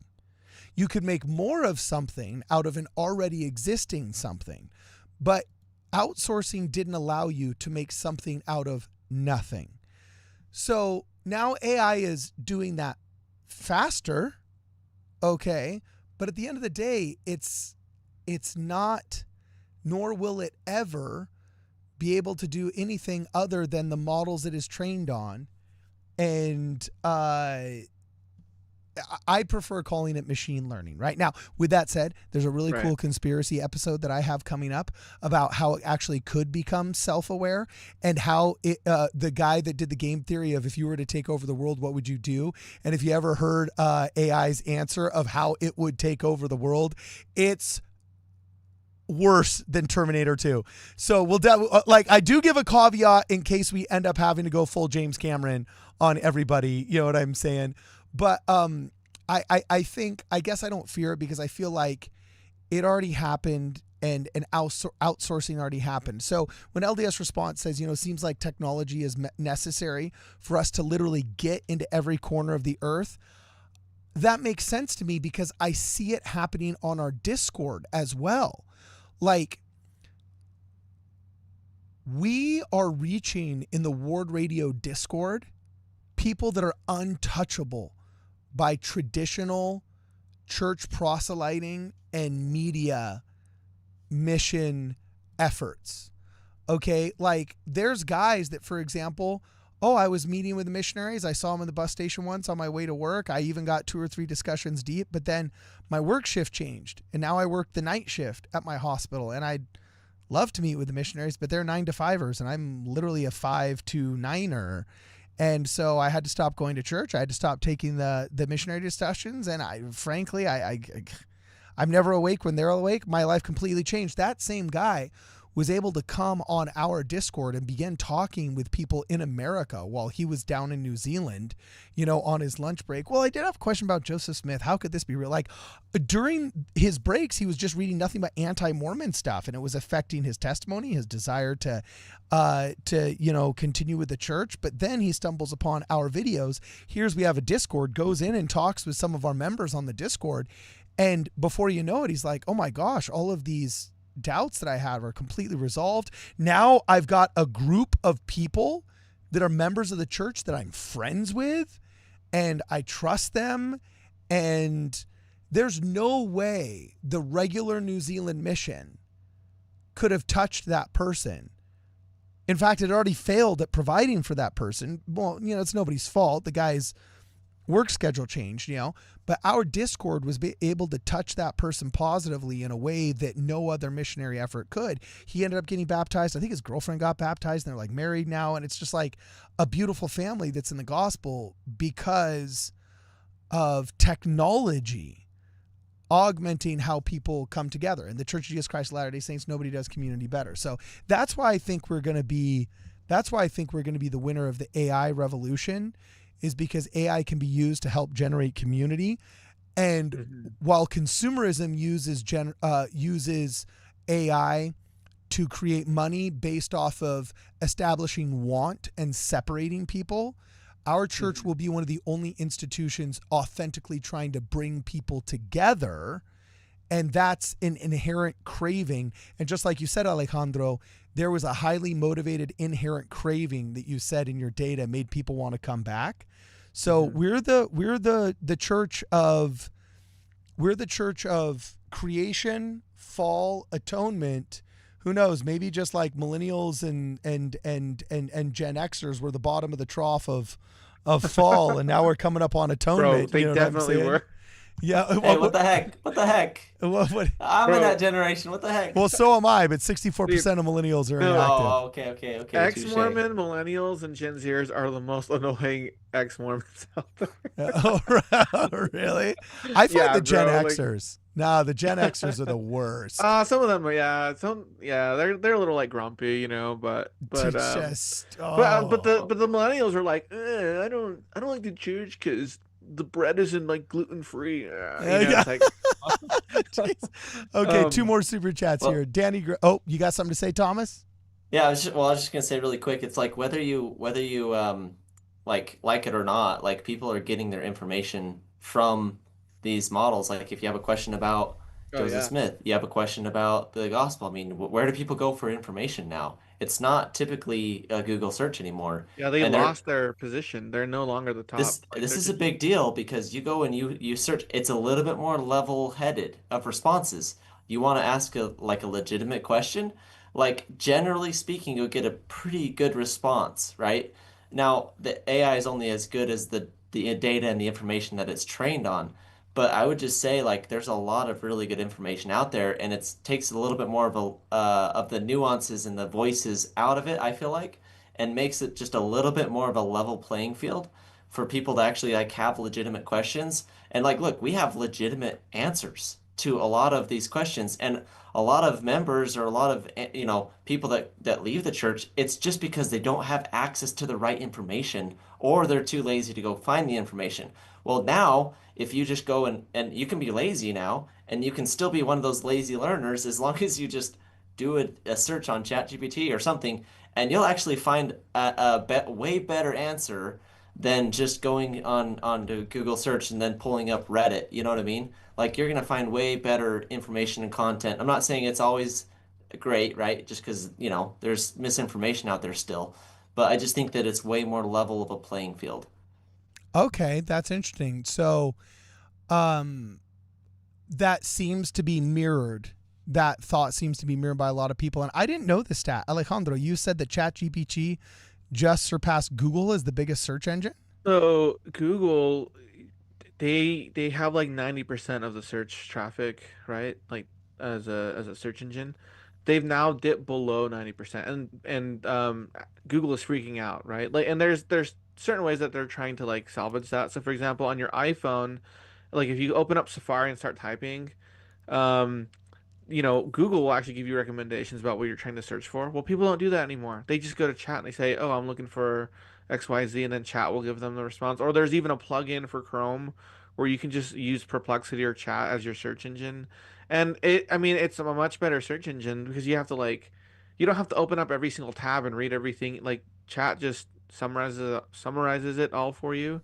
And so Google is freaking out right now that they're losing a lot of that search engine traffic, and they're no longer well. They still have a majority share of it, but they're giving up a lot of ground to ChatGPT. Wow, interesting. Okay, so Danny Gray, member for 32 months. Danny Gray, what a stud. Says, Carton, can you announce that we finally have an exclusive mid-singles channel in the Discord? See a mod for access and roll. Thanks, Bishop. They call me the Bishop of the Worldwide Ward Radio Wigwam. So, Yo, I sustain you, brother. do you sustain me, brother? Thank you, my man. Thank you. So, Danny, great. Wow, that's so great to hear. There's a mid-singles channel in Discord. I got to tell you, if I were a millionaire tech bro like Thomas Lumberg, if I were Mormonism's Elon Musk, what I would do. No, I'm just kidding. I've long You lamented. make me feel so good about myself, No, Carl. I You need to just, get on just here kidding. more often, you know? Just kidding. So I've wondered why, like I feel we missed the boat by not having a mid-single adults dating app. Like over 50% of the membership right now are single mid-single adults, and it's like our family-centric church has just forgot they exist, and I don't feel our culture really caters to them really well. Sure, I think some of them are being losers, having a little pity party and, secularizing and all that other stuff. But at the end of the day, they are children of God too.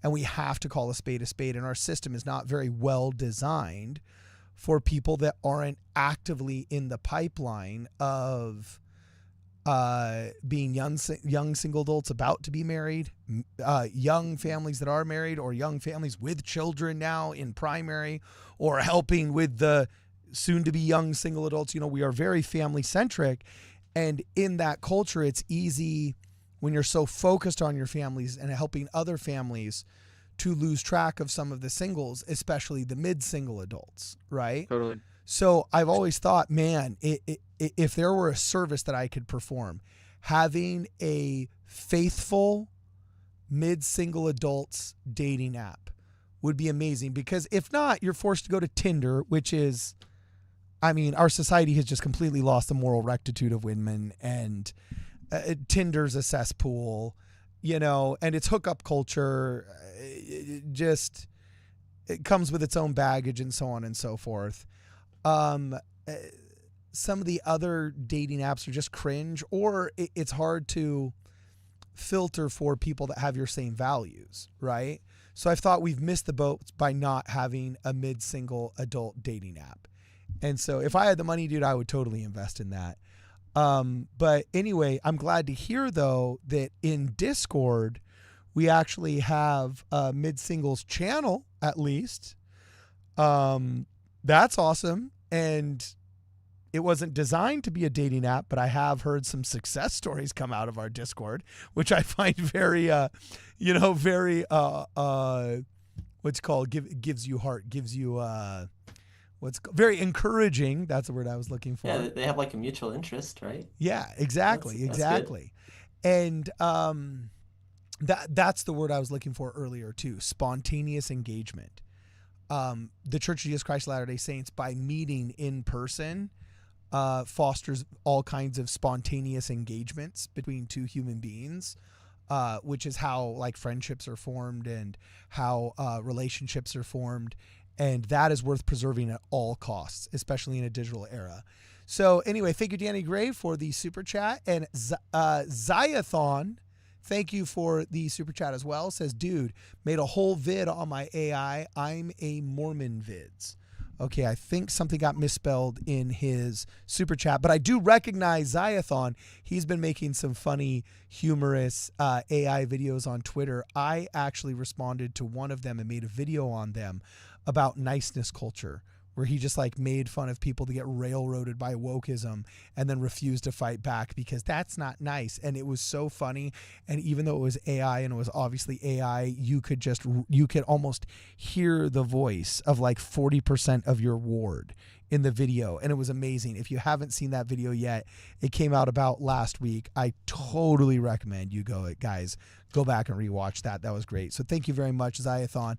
We're almost done with the super chat. With the stream here, guys. We're ending in 3 minutes. So if you have any more questions you want to hit us with, please make sure you send us a super chat. If it's relative to the conversation, we do our best to read it. We're going to go back to Alejandro, though, and finish picking his brain about the study he's done on why people come back to church. Totally, yeah. So I'm just gonna read off the list. I won't have time to unpack all of them, but it'll give you an idea of kind of like why people come back. So again, number one reason was like the people were like aspiring for personal growth. They're like hungry for change, for something different. They're highly motivated. The next thing was connection and community. So like people are reaching out to them, family and friends. Third was like spirituality and faith. So this is like statements that are like, oh yeah, I believed in Jesus more. It's like, okay, good. This is excellent. But it's kind of repetitive. So I won't focus too much time, but that's basically the result of like their reconversion is, oh yeah, I feel reconverted. That's what they're saying. After that, it's influence and support system. So this is things like, like I have friends that are supporting me along the way. People are influencing me along the way. Like my children have an influence over me. I want to go back to church for my children. By the way, one of the reasons why the church focus so much on family, it not only is it because it's doctrinal, but people who start families are also more likely to come back to church. So go honestly, I had a baby like in the last year. Go find new parents in your ward and give them food, offer them childcare. Like, please go do that for them. They are struggling. And like, that's the best thing you can do for them, man. Go give them a meal, go give them childcare. Say, hey, let me take your baby off your hands and go have a date night. They will thank you forever. And they'll honestly, like, people are like, oh, the Mormon church is a cult. And I'm like, yeah, but like free childcare, like, come on, you can't beat that. Seriously, like there's free beer for the secularists, free childcare for the Mormons, and you've got to say it. Now, actually, you do. Okay, I got a question for you, Alejandro. What's the data on people coming back to church when they have children? Because you know how I said that we missed the internet revolution? Yeah. Okay, I created my own calling to be a stake media specialist Oh, cool. and social media specialist. And it only lasted for 2 years until Nice. the visionary stake president that I had, that was basically just a boomer that said, I don't know what this means, but you seem motivated, Cardin, and your PowerPoint presentation looked good, and I'm willing to get out of your way. But no other boomer would do that. So shout out to Ray Carlson. All right. You know what I'm saying? Most feared lawyer in Southern California, by the way. Great guy. Great guy. But anyway, one of my number one things was I'd gone to Yelp, and on advertising for my past company, okay, I'd gotten very good at Yelp and understanding how it works, how their algorithm works, how the check-in function and the posting of pictures and the GPS tracking on your smartphone works. I understood the ecosystem. And I Googled the Church of Jesus Christ of Latter-day Saints, and I was aghast to find us, when you Googled churches in my hometown, okay, or frankly in any suburb of Los Angeles that my 5 other friends that I tested with worked in, we were all buried on the 5th, 6th, or 7th page. Geez. Right? And no picture of the chapel. Many of these buildings weren't even claimed, nothing. So I went in and I called up Yelp. I talked to their specialist. I said, look, I represent these 5 churches. I claimed them. Sick. And I said, I want to go on 5th Sundays and do a presentation. Like, okay, this is why we missed the internet revolution. I want to see how this applies to AI. My heart was broken because when I Googled churches in and put my city in, it was nothing but Foursquare Church, Church on the Way, Higher Vision, Real Life Church, all these mega churches, and young families that had moved to the suburbs when they had children.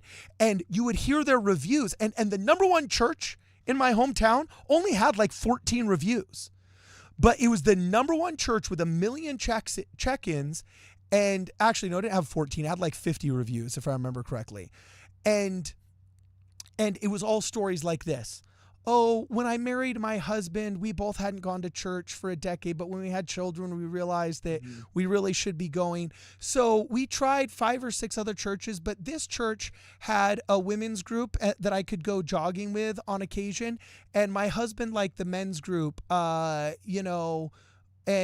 so, and like the sense of community was good. So we stuck here. You'd read the reviews, and it was all young families that once they started having kids realized, I should probably go back to church. Yeah. And when they went back to church, they literally just went down Yelp.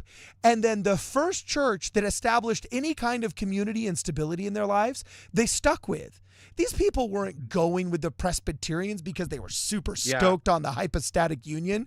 They weren't going with, exactly, the Catholics because, St. Peter was what Jesus Christ was talking about when he said, upon this rock I will build my kingdom. No, It was because there was literally all the community that Mormonism provides, but our church was not open for business for anybody in the digital revolution. I mean, that was functioning on Yelp at all. So an entire generation didn't know we existed. And my goal before we got shut down and the new stake president was like, but radio ads, it was pathetic. Okay. But I said, I want to do a 5th Sunday. And if you give me permission to do a 5th Sunday where I show what social media does, what our presence is on social media, and you allow me just a small little booth in the foyer for just 1 or 2 weeks when people are coming or going from church, not even during church time, I'll show them how to log into Yelp and how to make a review. And if we can just all post a selfie with us of our family saying, I love my church. Oh, and we meet every day, Sundays, 9 to 11. There's a women's group. There's a men's group. Oh, there's a nursery for the kids. Oh, that was the other thing. Oh, the fact that we have a nursery actually puts us wildly ahead of like 70% of the other churches out there. And it's free. It's free nursery. Yeah, and it's free nursery. How many reviews said, oh my gosh, this place had a place that was safe for my kids while I went and I enjoyed the Bible study. By the way, they have a Thursday night Bible study that I really appreciated, and it invigorated my love of the scriptures again. So I'm going to Jesus's footsteps on the way, and it's like, this is all stuff that Mormons do better than our competition, but nobody knows because we refused to adopt the internet. Had we dumped 1/1 millionth the money into Yelp, just 1/1,000,000th the money and time and volunteer. Each ward could have a social media representative. None of this. We were trapped in the 80s. From 1980 all the way to 2024, we trapped ourselves in the 80s and the 90s and refused to adopt. So I'm afraid we won't adapt to the AI revolution because the boomers still refuse to go. When they had the little AI handbook come out, I was shocked. I was like, "What? The church put an AI chatbot in the church manual? They should have called it Peter Priesthood, right? The little AI chatbot." But like you asked it a question about the handbook, it's like, yeah, the handbook says this about X, Y, Z. I'm shocked that they even did that in the first place. Okay, so here's something interesting. Yelp is like a consumer tool, right?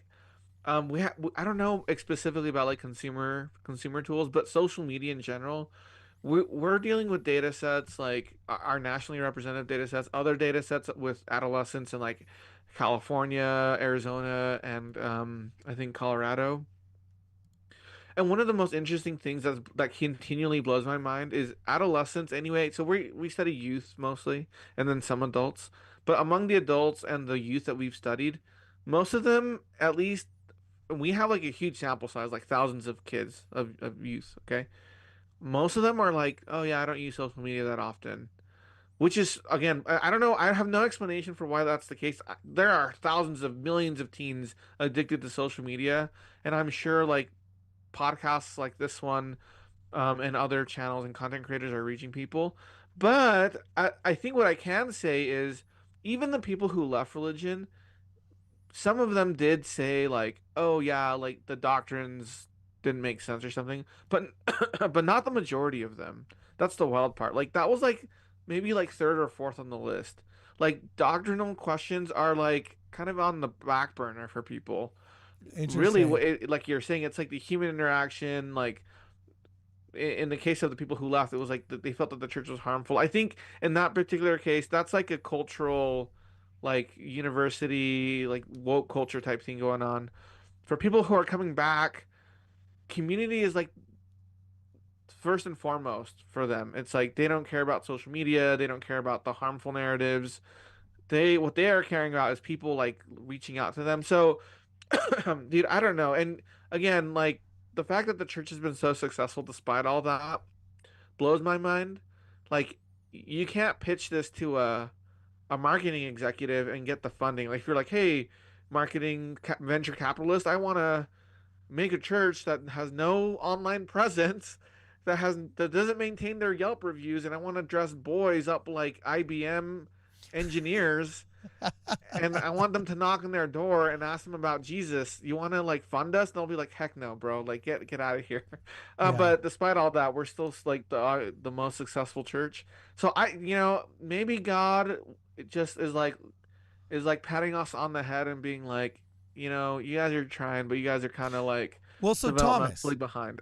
Yeah, that's my question. Like, I think Alejandro is basically saying like it's amazing that we grow in spite of our incompetence. Like the church is true because we haven't broken it yet. Yeah, I mean, I agree though. Like I said, the fact that they put an AI in the church app is like astounding to me. We're on the edge, right? I hope we continue to use AI and to leverage that to really like, hasten the work. It's gonna happen. I mean, Elder Bednar, Elder Cook, and various other apostles, they've pushed for like social media. But like, let's face it, man. Like these guys don't use social media. They don't. They're too busy, and they're like, yeah, my the horror stories like, I have heard. For example, the church does not have a TikTok presence at all. Like, you know who is the face of the church on TikTok? It's Jasmine. She used to be from Scripture Central. Yeah. But it's now Jasmine Rapley. She's the face of the church on TikTok now, because the church like won't go there. Which like, God bless Jasmine Rapley. God bless Jasmine Rapley. So here's my last question, and Thomas or Alejandro, either one of you guys can answer this, but I have a feeling Thomas is going to be chomping at the bit on this one. Everybody already knows my opinions on the church office building and boomer culture and us being trapped in the 80s. I don't need to repeat that. I feel like we missed a massive opportunity because of a dereliction of duty in the internet age. And that's probably the reason why 64% of all millennials are inactive. It didn't have to be this way. Some people want to console themselves and saying, but we're growing in Africa. Yeah, well, so what? I don't live in Africa. I live in North America. We drop the ball here. We have to accept the L and move on. Okay. And other people say like, oh, well, yeah, well, this was foretold in scripture. No. Scripture also says you shouldn't lay back on your laurels. You know what I'm saying? And woe unto the comfortable in Zion. You know, like we failed. We failed at the internet era. We just failed at it. There's no other way of saying it. Okay. And we failed for a very specific set of reasons with a very specific group of people that were in charge. And I want to know, those people are still in charge. And all of us here see how the AI revolution could explode the growth of the church. And Thomas here, Mormonism's Elon Musk, is bringing up some data that is wildly exciting, that if they were to adopt and listen to him and start doing what the smart guy says, like you do in a meritocracy and a technocracy, right? We could explode. But do you have any measurable quantifiers that show, Thomas, that our church is going to adapt to the AI revolution and benefit from it wildly? Or are we just going to let it pass us by like we let the internet revolution pass us by and have another generation of losing instead of winning in North America? Yes, so I can definitely speak to this. So here's a question. Whose responsibility is this to take the gospel to all the world? Is it the church's headquarters? Is it their responsibility? No. It's our responsibility. Okay, fine. Should we just only pay 5% tithing then because they suck so badly at using the rest? Like, I mean, we can say that. We can say, well, whose responsibility is it? Well, if it's just going to be mine, don't ask me for tithing. Okay? Well, you know? well, hold on. Here's the thing, though, is I think that, if we have the attitude of, well, yes, I'm going, like, look, tithing is not just for missionary work alone, right? And it's not money that's going to solve this, by the way. Money will not solve this. You could throw all the money in the world at this and it's not going to solve it. So money's not the issue, right? It's having a system and a process, to be able to reach these people. So here's the numbers, right?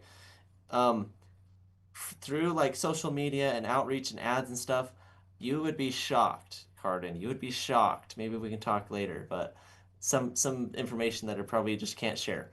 But you'd be shocked at how many people have actually got baptized due to social media efforts. It is a very small percentage. I'll just say that. No, it's pathetic. They spend an average of $43,000 per North American convert. But I will tell you this. Yeah. I will tell you this. Sorry, I don't mean to cut you off. But it is exponentially growing. And we have the data and numbers to support it. And here's the cool thing, Cardin, is I don't mean this in like a cocky or whatever. Like, we don't need the church headquarters to do what we're doing. Like, we are totally independent, and whether they support it or not, obviously they love what we're doing, but whether they support it or not, it's going to happen. And I can just tell you that, like, hey, we have enough support from donors that are spending ads I could and see stuff. that being true for getting referrals like you're doing, but for retention, no. For retention, no. We can't run the church, right? Yeah, But yeah. we can help with the lifeblood of bringing people into the church, right? And so I mean, I just see those numbers, so I don't know how else, like, how do you measure? What are the key indicators, right? Like, so I don't know. It's one thing to say, like, okay, if you baptize 100,000 people, well, sure, if you only retain half of them, sure, but guess what? You gain 50,000 people who are active members, right? So you think about it like that, it's like, well, yeah, sure, retention's a big deal, but look, our responsibility is not to retain per se. Our responsibility is to invite, right? And to get the message out and to bring people into Christ and to baptize all nations. Like, that's our responsibility. You're getting the red chair, bro. You're getting the red chair. Good job. Like, just can we be friends right now so that when you're an area authority, then you'll defend me from. Listen, let's make all a the deal things. right now. If you become a general authority, do not call me into any position. Yeah, I yeah. responsibility. There's no way No, I'm ever getting a calling with the things that could be clipped, probably even from this live stream. As I was Yeah, saying it, I same. was I'm like, not- I know somebody's going to clip the 5% tithing comment and be like, see, he's apostate! Yo, I know You some know? jerk on Twitter is gonna be like, "Do you hear what Cardin's saying? He's an apostate Dude, communist." Blah, blah, blah, 2 blah." weeks ago, there was this guy lamenting on Twitter, like, oh, I'm really disappointed that, basically my elders quorum mishandled Father's Oh, Day. Mother's Day or Father's Day? No, Yeah. Father's Day. And he said basically, like, if I were an alien from space looking down on Father's Day, I think that our society didn't care about it. And so it was literally like, oh, I basically said, yeah, don't sweat it, bro. We've got weak leadership now, but 10 to 15 years from now, I think that'll be gone. It was basically like, my elders quorum sucks. And I was like, sorry, your elders quorum sucks, but it'll get better soon, bro. Why do you hate Russell M. Nelson? It's Oh just my like gosh. so crazy. So anyway, last 3 super chats and we'll go. Nathaniel Wilkerson says, will a 1-hour meeting block be beneficial? To me, it's not all about the time. I think good meetings are beneficial. Meeting for the sake of meetings isn't beneficial. It's having good meetings.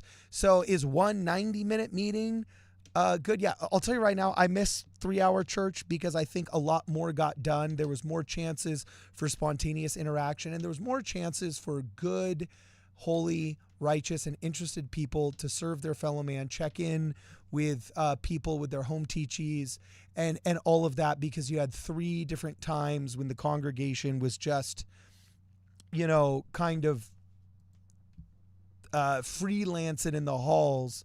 So I don't think 2-hour church was an upgrade for anything other than the convenience of the most active and streamlining less work out, making boomers more comfortable. It seems like right now our church is in like streamlined church life and responsibility so boomers can be more comfortable in their retirement.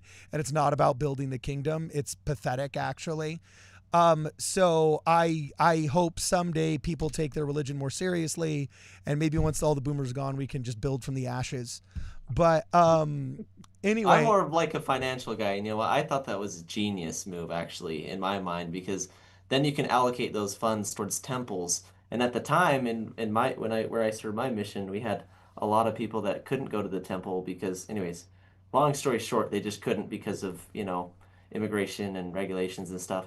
But now they can because there's a temple there. And I don't know, reallocating funds and reallocating resources. I don't know. It's just there's pros and cons. There's 2 sides to things. I get it. Look, you're an apologist for the church office building. I get it. I knew what you were going to say before you said it, but you did it so much better with that bright smile and that clean-cut haircut.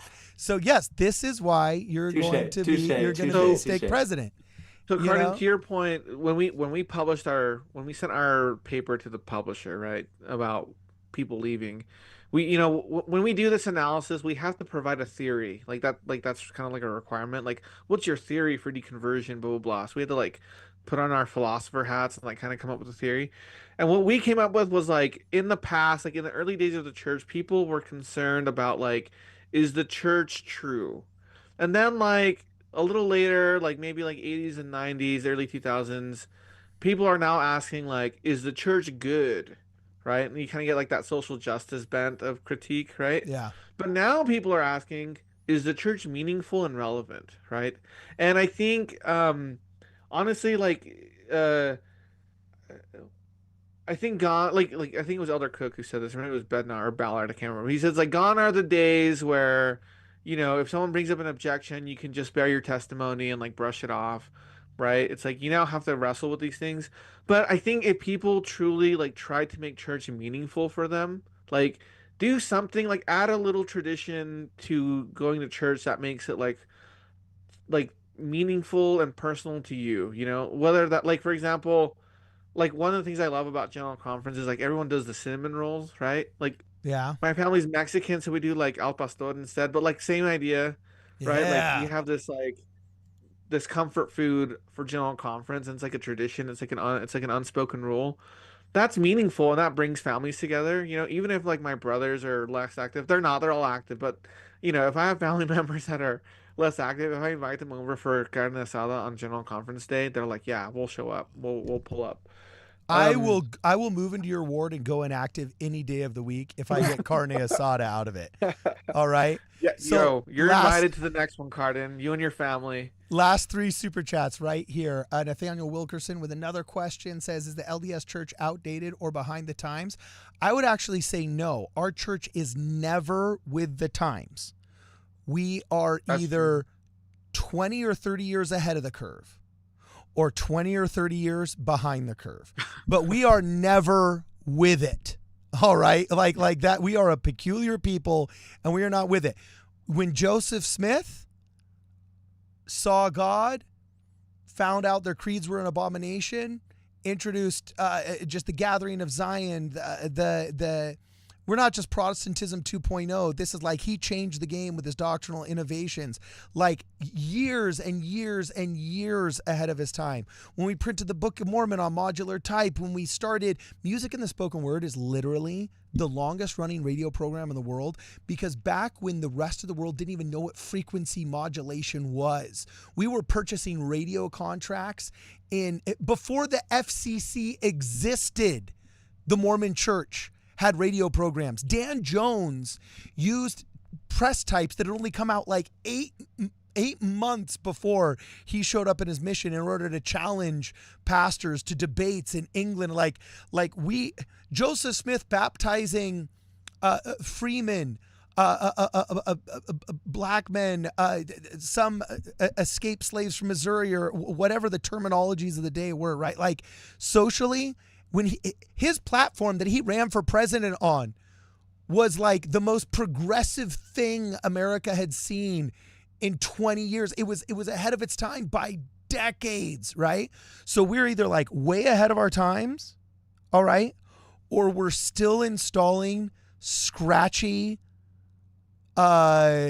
material on the walls, the exact same color as it was in 1980, and refusing to get on TikTok, and still incompetent about how to run young men worldwide. Like we didn't get on Instagram until February of 2024.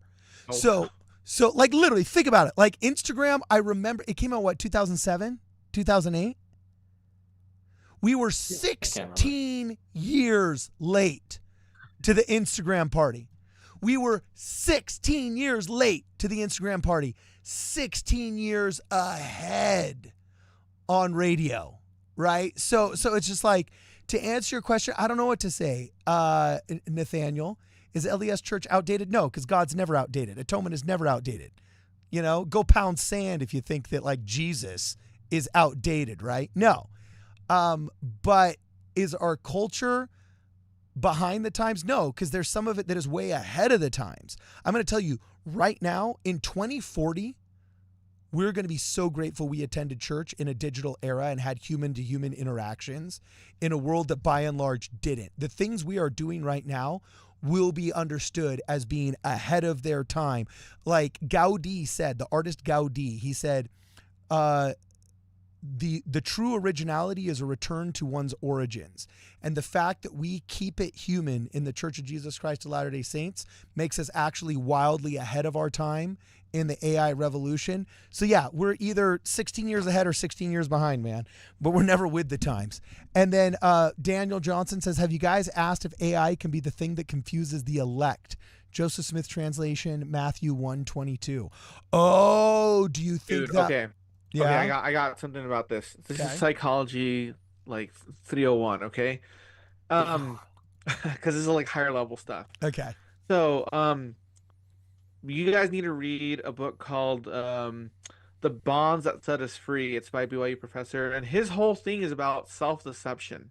Okay, so his whole argument is something like, the world isn't going to deceive us directly. We're going to deceive ourselves and because AI can kiss your butt, AI can tell you you're like the most wonderful person, AI can confirm all your biases.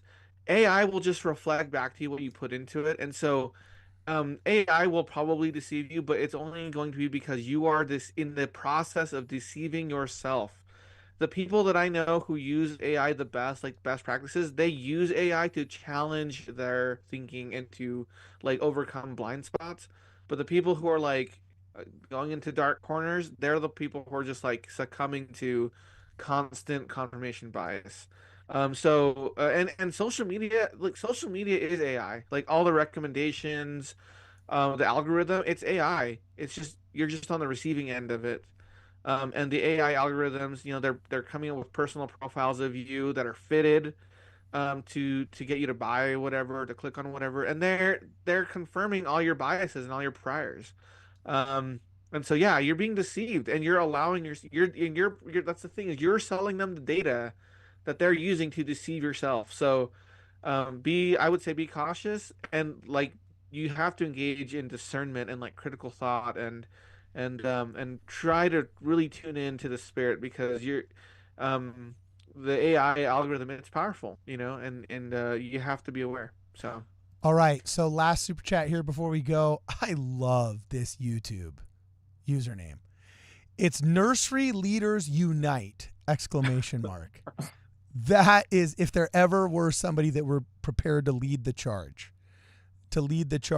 in the revolution of service and long suffering, it is those nursery leaders. So Nursery Leaders Unite, and there's a picture of a crying baby as their avatar picture. That is funny.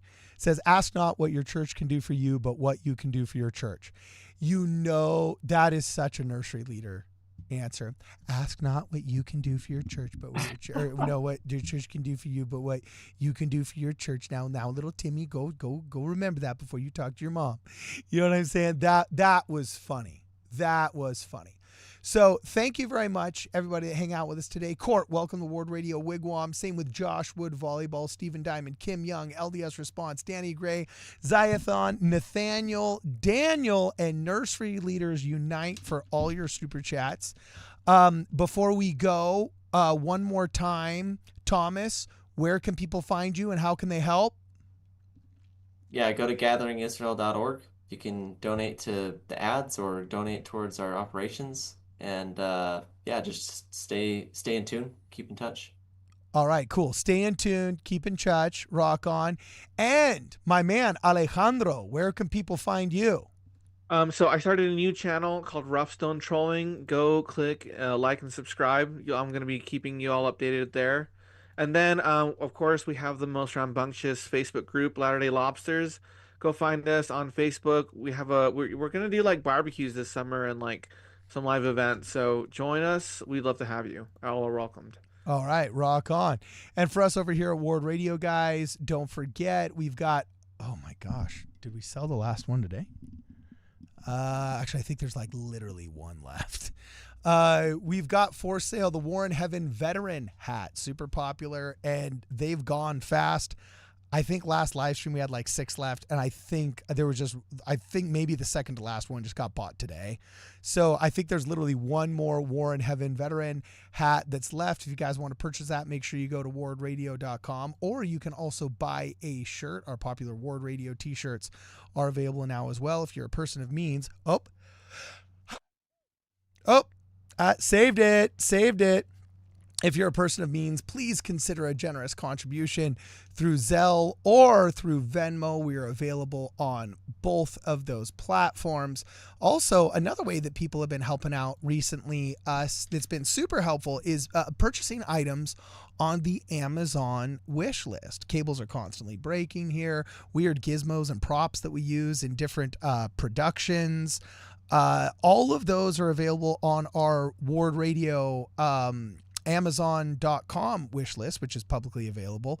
If you guys want to check that out there, it gets sent straight here to the studio, and you can even write a little note on it. And some people have gotten into the habit of writing a limerick, and we read that limerick if you buy us one of the gizmos on the Ward Radio wish list. The last guy that got us a mesh Wi-Fi system here had a super funny limerick as well. So you guys can support us that way if you wish as well. Also check out the new Women of Ward Radio YouTube channel and Carden Ellis Adventures.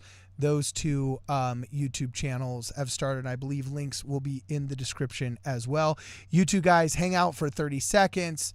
Once we're done, I'm going to be catching up with you guys on the other side. Either way, thank you guys for watching for this and more. Please make sure you guys check us out at wardradio.com. I built a rocket in my basement. I'm gonna fly it to the moon.